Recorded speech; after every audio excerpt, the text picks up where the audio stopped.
Ya hemos visto distintos aspectos que son fundamentales para entender la eclesiología bíblica.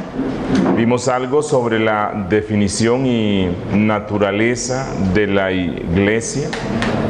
Estuvimos viendo las marcas fundamentales que distinguen a la iglesia bíblica. Vimos adicionalmente algunas marcas que indican la iglesia saludable. Y hemos estado viendo dentro de esas marcas que la iglesia tiene un gobierno bíblico. Y nos hemos enfocado vimos una revisión general de las diferentes clases o estilos o estructuras de gobierno que se practican hoy en el mundo cristiano. Y en la última parte nos concentramos en ver algunos principios generales que la Biblia da. Finalizábamos viendo las responsabilidades, funciones y cualificaciones de los diáconos. Hoy quisiera que nos concentráramos, no sé si recuerdan la estructura que les presenté en un gráfico, y en la última parte, no por ser la menos importante, estaba la asamblea o los miembros. Tan importante es que sin miembros no hay iglesia, sin miembros no se necesita pastor, sin ovejas no hay pastor, sin miembros los diáconos no se necesitan. Entonces vamos a concentrarnos en este momento en el estudio de lo que la Biblia enseña sobre la membresía. Denominamos membresía al conjunto de creyentes que de común acuerdo se congregan en el nombre de Cristo en un lugar particular. Entonces tenemos la membresía de la iglesia local de Antioquía, de la iglesia local de Éfeso, es decir, una asamblea de personas que, unidos por la fe en Cristo, se ponen de común acuerdo para obedecer los principios de Cristo que han sido establecidos o que han sido transmitidos por los apóstoles y los profetas, guiados por los ancianos, ayudados por los diáconos, los cuales conforman una asamblea local. Una iglesia local entonces está compuesta por sus miembros. ¿Qué es esto de la membresía? Bueno, quiero que revisemos un poco algunas declaraciones de la Confesión de Londres, que aquí sigue en casi todo a la Confesión de Westminster. Dice la Confesión de Londres en su capítulo 26, artículo 2: todas las personas en todo el mundo que profesan la fe del Evangelio y obediencia a Dios por Cristo, conforme al mismo, que no destruyan su propia profesión mediante errores fundamentales o conductas impías, son y pueden ser llamados santos visibles, y de tales personas todas las congregaciones locales deben estar compuestas. Eso es en lo que nos vamos a concentrar en esta sesión. ¿En qué consiste esto de la membresía? ¿Cuáles son los requisitos para ser miembro? ¿Qué responsabilidades tienen ellos? ¿Cuáles son los privilegios que ellos tienen? Pero antes de entrar en este estudio, vamos a invocar el nombre de Cristo, que el Espíritu Santo sea quien nos esté enseñando hoy. Padre nuestro, Padre Santo, gracias porque nos das un día más. Nos permites continuar avanzando en este estudio de la eclesiología con la esperanza de que nuestros corazones sean avivados y conducidos a la fidelidad a Cristo, siendo fieles a la iglesia donde tú nos has puesto. Te damos gracias por este privilegio tan grande que tú nos has dado, de ser miembros de este organismo vivo, de esta institución tan grande, majestuosa y celestial. Señor, Deseamos honrarte a ti, honrando a tu iglesia, conociéndola, trabajando para que ella sea lo que tú deseas. Gracias porque nos has dado dones espirituales para el servicio de tu pueblo. Bendícenos, Señor. Espíritu de Dios, te rogamos que nos asistas en esta tarde. Queremos centrarnos en la palabra que tú inspiraste, conociendo la voluntad de la cabeza que es Cristo, a través de la revelación que tú le diste a los apóstoles y profetas. Queremos honrarte en todo. Bendícenos, Espíritu de Dios, suple nuestra debilidad. Ayúdame para ser claro y fiel en lo que exponga, y bendice a los que escuchan, aplicando esto a sus corazones. Te lo rogamos en el nombre de Cristo Jesús. Amén. Bueno, como dice la confesión de fe, todas las personas que profesan la fe en Cristo, y que esto es evidenciado porque están andando conforme al Evangelio, los cuales perseverarán en la fe hasta el fin, estos deben ser los miembros de una iglesia local. Es decir, la Biblia nos dice que la membresía de la iglesia visible debe ser una membresía de personas regeneradas. Es una membresía de personas convertidas. Y las iglesias locales pueden y deben estar compuestas por estas personas.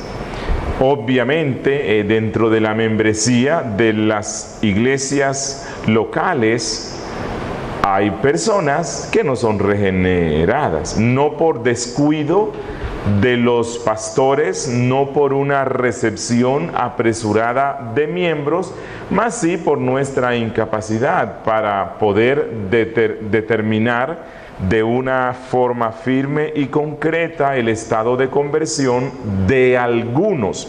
No obstante, como luego vamos a ver, es responsabilidad de los pastores y de la iglesia misma el hacer un examen honesto y lo más profundo que se pueda, con el fin de verificar el estado de conversión en el cual está una persona que pide ser miembro. Este tema de la membresía es un tema un poco descuidado hoy. En un tiempo, la mayoría, por no decir todas, las iglesias evangélicas daban una gran importancia a este tema, porque, bueno, no deseamos ser una congregación de incrédulos que se creen cristianos. No deseamos que nuestras asambleas vayan a ser perjudicadas por la presencia de personas que, llamándose cristianas, no están de acuerdo con los principios doctrinales fundamentales, y entonces las iglesias sufran a causa de esta diversidad. Y esa es una de las razones por las cuales buena parte de las iglesias evangélicas hasta hace cierto tiempo tomaba muy en serio esto de la membresía. No recibían a cualquiera simplemente porque dice: yo quiero ser miembro aquí, y entonces venga y lo recibimos, sino que esto era un proceso en el cual se verificaban varias cosas. Lastimosamente, el gran deseo de tener congregaciones grandes y toda esta competencia que hay hoy, donde los pastores quieren ser conocidos como los que tienen mega iglesias y no quieren poner obstáculos para que nadie llegue o entre a la iglesia, entonces las puertas de la misma se abren a todo el mundo, a todo el que quiera ir, y se ha suprimido este concepto y esta práctica de la membresía. Realmente es como si no existieran miembros, sino asistentes que van, que llevan sus diezmos, pero que no implica una responsabilidad doctrinal o una unidad en la fe y otras responsabilidades más. O en el peor de los casos simplemente es cualquiera va, cualquiera se congrega, simplemente por el hecho de congregarse ya puede participar de las responsabilidades eclesiásticas de algunas y especialmente dar los recursos. Y si es alguien que da buenos recursos, tiene un apellido tal vez prestigioso, habla bien y estudió esto y esto otro, entonces el pastor no ve inconveniente en que él asuma ciertas responsabilidades sin que previamente haya un proceso de membresía. La membresía es un concepto bíblico. Ya hemos visto este texto en Hechos.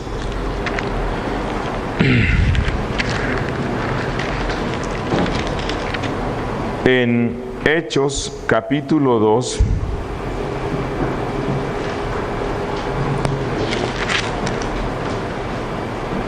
En el verso 41 dice: así que los que recibieron su palabra fueron bautizados y se añadieron ¿a qué? Se añadieron aquel día como 3,000 personas. ¿A dónde? A la iglesia local de Jerusalén. La iglesia de Jerusalén llevaba una cuenta de sus miembros. Ellos podían dar un número de sus miembros. No simplemente es, asisten los que quieran asistir. No, ellos llevaban una lista y un control de todos los miembros. ¿Por qué razón? Bueno, y en el verso 47 dice: alabando a Dios y teniendo favor con todo el pueblo, y el Señor añadía cada día a la iglesia los que habían de ser salvos. Ellos tenían un listado y ellos podían decir, bueno, ya somos 3,000 más. La membresía eclesiástica implica que la iglesia, que los oficiales y todos los miembros allí conocen quiénes son sus miembros. ¿Cuántos miembros hay? Puede disciplinar a sus miembros porque ellos han hecho un pacto con esta iglesia y ellos voluntariamente han decidido andar en conformidad con los principios que la iglesia local cree que son los principios bíblicos. Una membresía implica que hay unidad en lo que se cree. Una membresía implica que hay un pacto, hay un compromiso donde todos van a caminar juntos de acuerdo a los mismos principios. Una membresía implica que todos van a luchar para el avance del reino sosteniendo a la iglesia local. Una membresía implica que dentro de ellos mismos el Señor levantará a unos como ancianos, a otros como diáconos, a unos como predicadores y el resto de los dones que el Espíritu Santo dé, que la iglesia los va a reconocer, que la membresía se somete voluntariamente a la autoridad espiritual de los ancianos y que la membresía misma se responsabiliza a sostener el avance del reino en esta congregación. El artículo 28 de la Confesión de Londres, hablando sobre la membresía, dice esto: creemos toda vez que esta santa congregación es una reunión de los que son salvos y que fuera de esta asamblea, que es la iglesia universal, no hay salvación. que nadie de cualquier condición o cualidad que sea debe permanecer aislado para valerse por su propia persona. Ya hemos conversado algo sobre este tema. Un cristiano solo, un cristiano llanero solitario es un absurdo. O sea, no ha entendido bien qué es esto de la conversión. Dios nos llama siempre a la comunidad. Dice, sino que todos están obligados a ella y reunirse con ella, manteniendo la unidad de la iglesia, sometiéndose a su enseñanza y disciplina, inclinándose bajo el yugo de Jesucristo y sirviendo a la edificación de los hermanos según los dones que Dios les ha otorgado, como miembros entre sí de un mismo cuerpo. Para que esto se pudiera observar mejor, es deber de todos los creyentes, según la palabra de Dios, separarse de aquellos que no son de la iglesia y unirse a esta congregación en cualquier lugar donde Dios la haya establecido, aun en el caso que los magistrados y los edictos de los príncipes estuviesen en contra de ello y que la muerte o algún otro tipo corporal pendiese de eso mismo. Por lo tanto, todos aquellos que se separan de la iglesia o que no se unen a la misma, obran contra lo establecido por Dios. Recordemos algo que ya hemos dicho. Algunos dicen, lo importante es estar unidos a la iglesia invisible y universal de Cristo. Pero, ¿cómo sabe alguien que está unido a la iglesia universal e invisible de Cristo si mediante la fe y sometiéndose a lo que Cristo mismo dijo, el que creyere sea bautizado, es decir, uniéndose por medio de la fe en Cristo y de este testimonio externo que se llama el bautismo a una iglesia visible, local? ¿Cómo la persona podrá tener la seguridad de, si no ha hecho eso, de que realmente forma parte de la iglesia universal de Cristo? Entonces, que nuestras mentes no nos engañen. Creo que pasó algo acá. Que nuestras mentes, que nuestros criterios carnales humanos y que ciertas filosofías antieclesiásticas no nos engañen.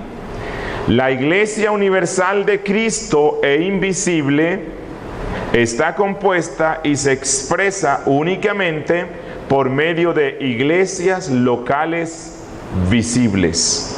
Y todos los que forman parte de la Iglesia Universal e invisible de Cristo necesariamente deben estar y deben ser vistos en las iglesias locales visibles. Actuar en contra de este principio es ir en contra de lo que la Biblia dice. Cuando Cristo dice, vayan por todas las naciones haciendo discípulos, bautizándolos en el nombre del Dios Trino y enseñándoles que guarden todas estas cosas, es decir, toda la doctrina, ¿a quién Jesús le está dando esa misión?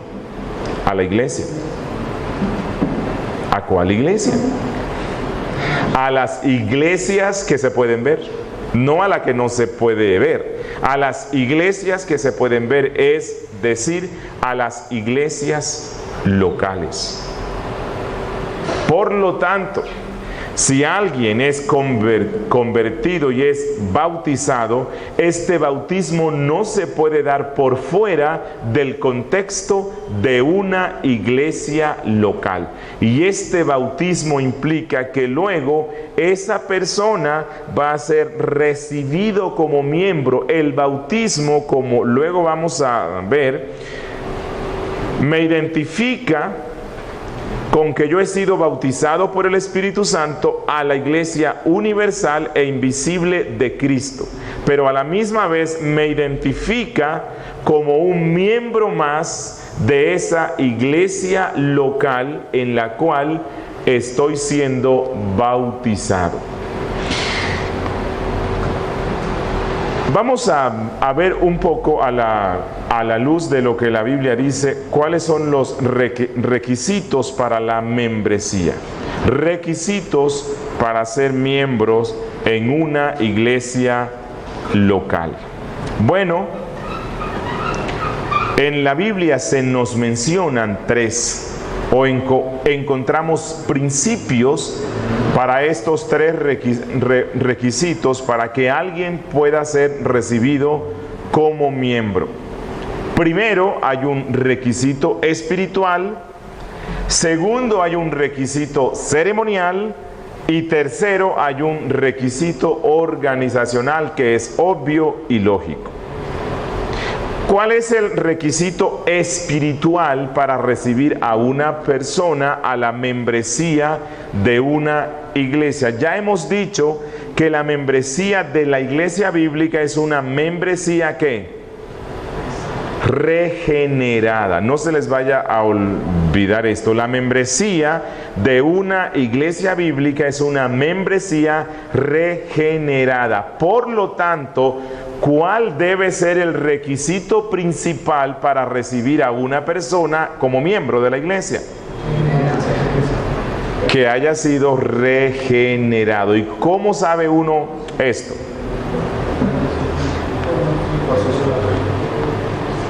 Bueno, si nosotros vamos a Mateo 22:16, dice: y le enviaron los discípulos de ellos con los herodianos, diciendo: Maestro, sabemos que eres amante de la verdad, y que enseñas con verdad el camino de Dios, y que no te cuidas de nadie, porque no miras la apariencia de los hombres. Jesús, quien es el dueño de la iglesia, quien dio su vida para que muchos fuesen salvados y unidos a su cuerpo, que es la iglesia, Él conoce la condición espiritual de cada hombre. Y Él mismo, por medio de los apóstoles, ha revelado que las iglesias locales están compuestas por santos. Si ustedes leen cada una de las cartas, cada una de las salutaciones de las cartas que el apóstol Pablo escribe, él casi siempre usa una descripción, un término descriptivo de quiénes son los receptores de la carta, los miembros de las iglesias a las cuales él escribe. Vamos a ir, por favor, a Corintios capítulo 1, versículo 1. Miren lo que dice Pablo. Bueno, si vamos a Romanos 1:7, Romanos 1:7, Pablo, saludando a sus lectores que son los miembros de una iglesia, él dice en el 6, entre las cuales estáis también vosotros, llamados a ser de Jesucristo. Es decir, los miembros de una iglesia local se distinguen del resto de las personas del mundo porque han sido llamadas por el Espíritu Santo para ser de Cristo. En la iglesia no se puede recibir como miembro a nadie que no se identifique como de la pertenencia de Cristo. Y dice en el 7, a todos los que estáis en Roma. Bueno, no vamos a entender esto en un sentido universalista, ¿no? Como que Pablo está saludando al César, a su corte. No. Cuando dice a todos los que estáis en Roma, es a todos los miembros de la iglesia que está en Roma, amados de Dios. ¿Quiénes son los amados de Dios? ¿Todo el mundo? No, ¿verdad? Porque la Biblia dice que el que no ha creído en Cristo, la ira de Dios está sobre él y ya ha sido condenado. ¿Quiénes son estos amados? Los miembros de la iglesia. En la iglesia únicamente se deben recibir como miembros los que son amados de Dios, es decir, los que han sido reconciliados con Dios. ¿Por medio de qué? ¿Qué es lo que nos reconcilia con Dios? La única cosa. Por medio de la muerte de Jesucristo. Llamados a ser santos. Nadie debe estar como miembro en la iglesia de Cristo si no tiene la convicción de que ha sido llamado por Dios para ser santo. ¿Y qué significa santo? Apartado. ¿Apartado de qué? Del mundo. Entonces, la membresía de una iglesia local está compuesto por aquellos que le pertenecen a Cristo, que son amados de Dios y que tienen la convicción de que han sido llamados para ser santos.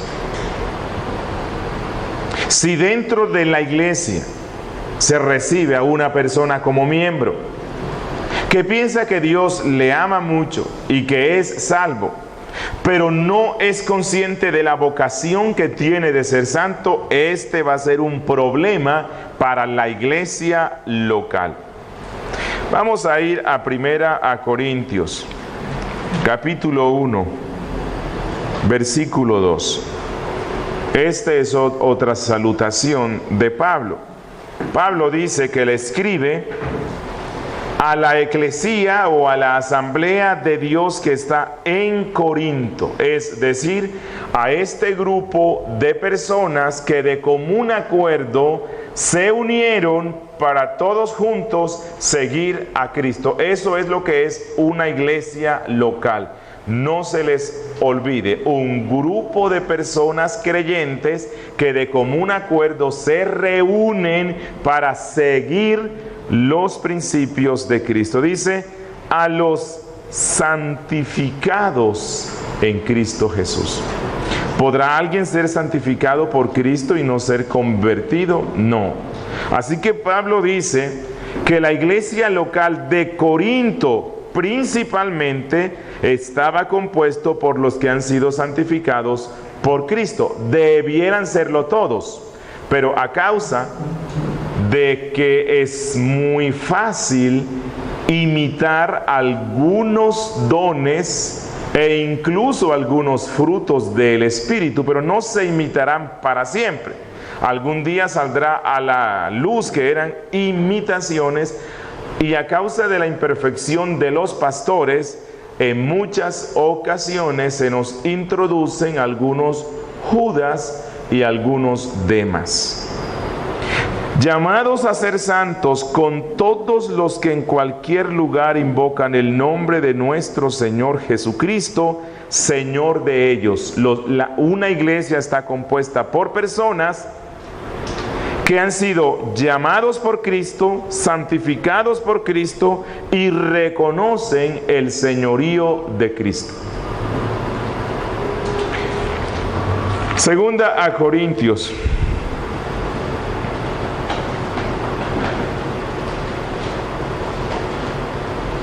1:1 dice: Pablo, apóstol de Jesucristo por la voluntad de Dios, y el hermano Timoteo, a la iglesia de Dios que está en Corinto, con todos los santos que están en Acaya. Y si nosotros vamos por el resto de las salutaciones, vamos a encontrar que una de las principales descripciones que Pablo realiza de los miembros de una iglesia local es que estos son santos. Un inconverso no debe tener parte en la asamblea de los santos. Un incrédulo, un impío no debe ser contado entre el número de los que forman parte de la iglesia de Cristo. Entonces, el primer requisito para recibir a una persona como miembro es que sea verdaderamente convertido, que sea hijo de Dios, que haya sido recibido ya en el seno de la iglesia invisible de Cristo.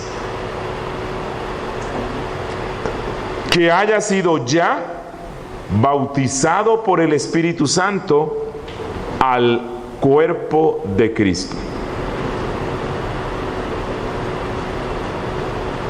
Que el Espíritu Santo more en él. ¿Y cómo sabe uno eso? ¿Será que alguien se inventó un microscopio espiritual y el pastor pone a cada uno unos rayos X celestiales y uno puede ver si el Espíritu Santo está allí o si hay conversión? ¿Cómo sabe uno si una persona que está solicitando la membresía es convertido o no? Primeramente, por la confesión que hace con su boca.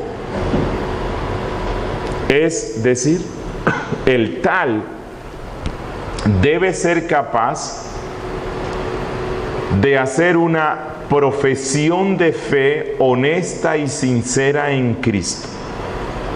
Es alguien que de una forma honesta y con clara comprensión ha expresado depositar su fe y su confianza en Cristo como el único medio de salvación. No es que lo vamos a poner a repetir una oración, pero hay que preguntarle: ¿qué es lo que tú crees sobre ti mismo?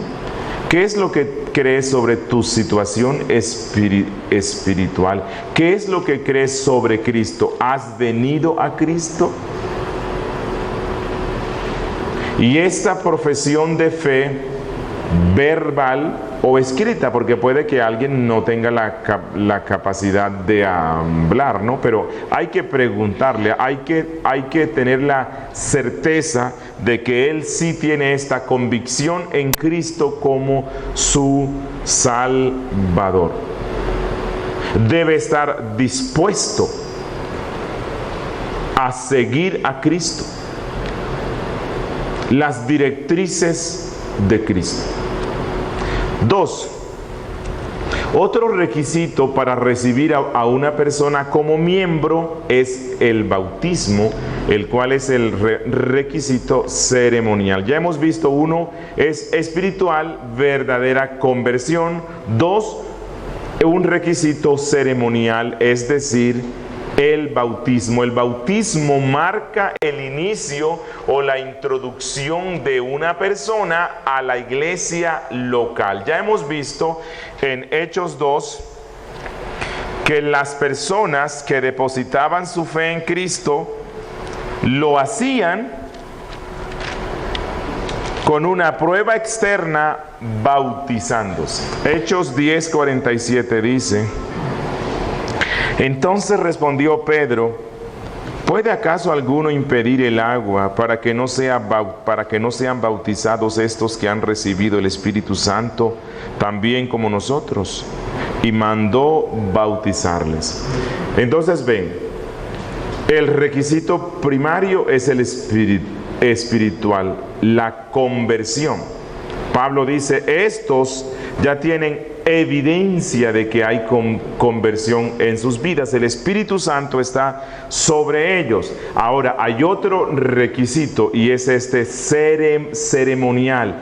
Hay que pasar por un rito en el cual el cristiano le dice al resto y al mundo entero: yo he muerto al mundo, he muerto al pecado, he muerto a mí mismo y he sido resucitado para vivir para Cristo. El bautismo es un sacramento, porque no es simplemente que te metan en el agua, no.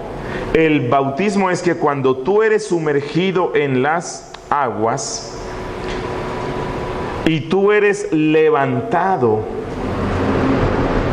tu alma y al mundo tú le estás dando el testimonio de que al poner tu fe en Cristo tú has muerto para ti mismo. Tu carne, tu yo, ha sido sepultado y lo que se levanta de allí es un nuevo hombre. Es una nueva persona que va a amar y seguir a Cristo, que cuando estabas vivo, que realmente estabas muerto, tú te complacías en hacer las cosas del diablo. Vivías para ti mismo, amabas al mundo y las cosas del mundo. Pero que cuando tú eres sepultado en el agua, simbolizando, Señor, yo soy un indigno, miserable, toda mi vida te he ofendido a ti, yo soy un muerto andante, lleno de putrefacción y de los gusanos hediondos de mis pecados. Yo quiero morir por la fe en ti y quiero que este yo viejo, pecaminoso, muera y se quede en esta tumba representada por el agua. Y poniendo la fe en ti, se levantará un nuevo hombre. Eso es lo que simboliza el bautismo.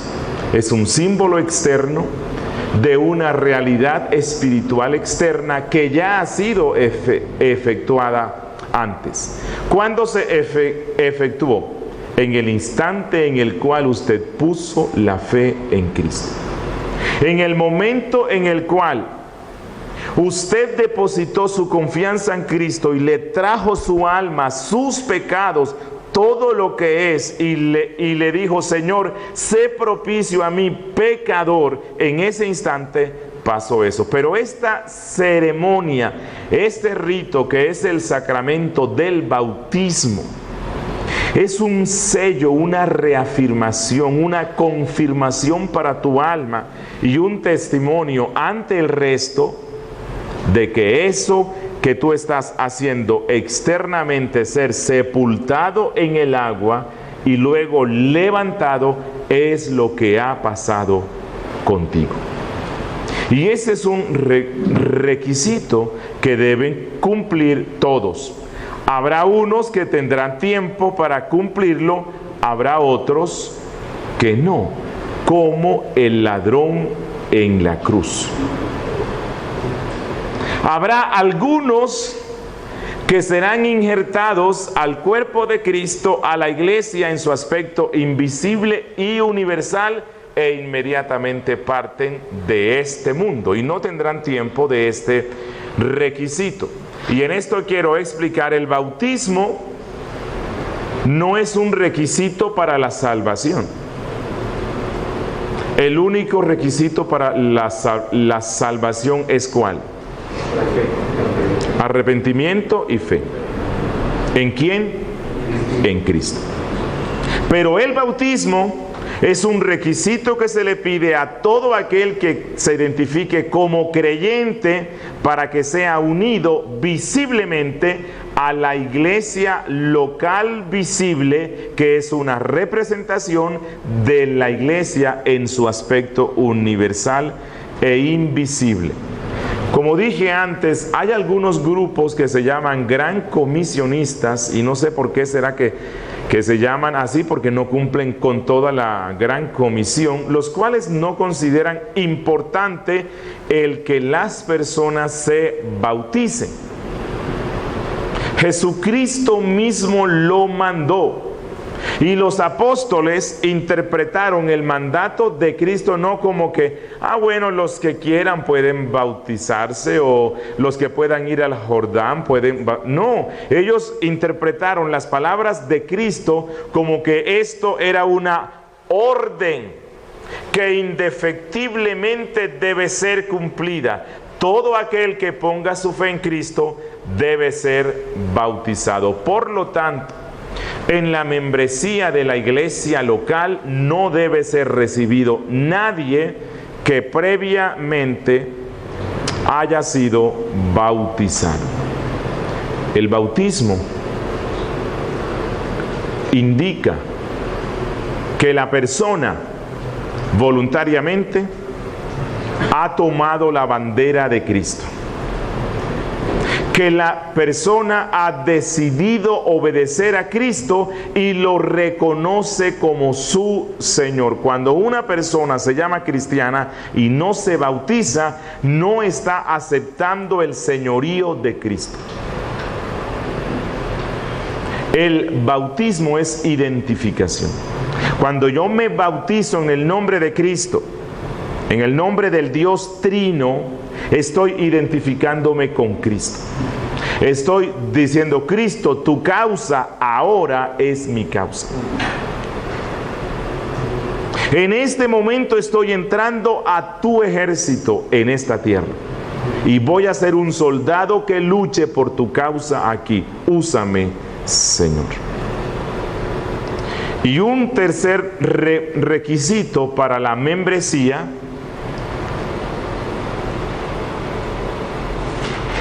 el cual es un requisito organizacional y que es lógico y se desprende de todos esos textos en los cuales la Biblia dice que la iglesia está unida porque tiene una misma fe. Entonces, todos aquellos que son recibidos como miembros en la iglesia local deben conocer qué es lo que la iglesia cree y deben identificarse con eso que ella cree. Esto es a lo que se le llama requisito organizacional. Está de acuerdo con lo que la iglesia local es, con el sistema de gobierno que ellos tienen, y decide someterse a las autoridades que la iglesia tiene, con la confesión de fe que la iglesia tiene. Luego hoy vamos a ver esto, con todo lo que ella es. Los cultos, ¿cuántos cultos tienen? ¿A qué hora es? Él debe llegar y decir: estoy de acuerdo en caminar junto con ustedes en todo lo que ustedes son. En muchas congregaciones reformadas, cuando alguien va a ser recibido como miembro, debe firmar lo que se llama el pacto de la iglesia. Y el pacto es un compromiso ante el resto de los miembros que este nuevo miembro está haciendo, donde él dice: me uno organizacionalmente con ustedes. Comparto todas las políticas que ustedes tienen.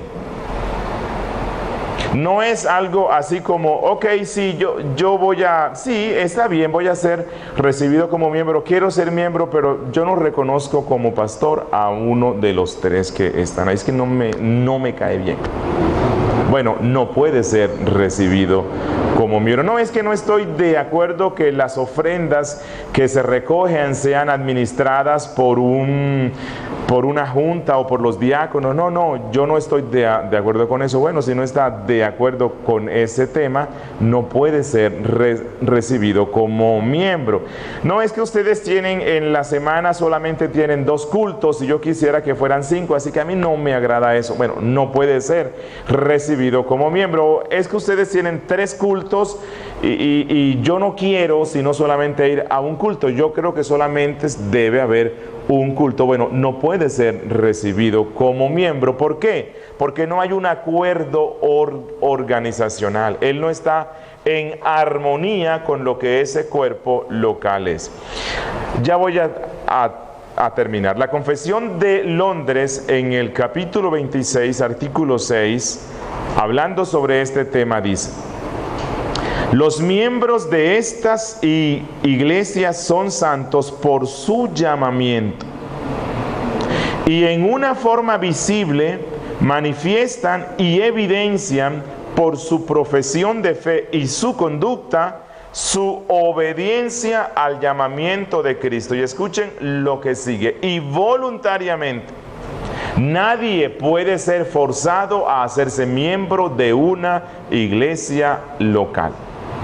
Pero si alguien no se quiere hacer miembro, lo vamos a exhortar y le vamos a decir: estás en contra de la voluntad de aquel que tú dices que sigues. y voluntariamente acuerdan andar juntos conforme al designio de Cristo, dándose a sí mismos al Señor y mutuamente. Hay un acuerdo organizacional por la voluntad de Dios, profesando sujeción a los preceptos del Evangelio. Y esto significa que la iglesia tendrá una confesión de fe, porque si no, ¿cómo pueden recibir a un miembro? ¿Cómo un miembro sabe qué es lo que ellos creen? ¿O será que basta simplemente con que diga, no, aquí se cree lo que la Biblia dice? ¿Por qué no es suficiente decirlo? Porque los testigos de Jehová también dicen lo mismo. Los testigos de Jehová, los mormones, los adventistas y las sectas dicen, aquí únicamente creemos lo que la Biblia dice. Pero si compara lo que ellos creen con lo que nosotros profesamos, es totalmente distinto. Así que se necesita que la iglesia, como parte de su proceso para recibir a un miembro, tenga una confesión de fe, se la muestre y se la explique y le pregunten, ¿usted cree esto? Ah, sí, creo un 80% de lo que ustedes creen. Bueno, no puede ser recibido como miembro. Él no crecerá y afectará a la congregación porque él no se identifica con lo que ellos creen.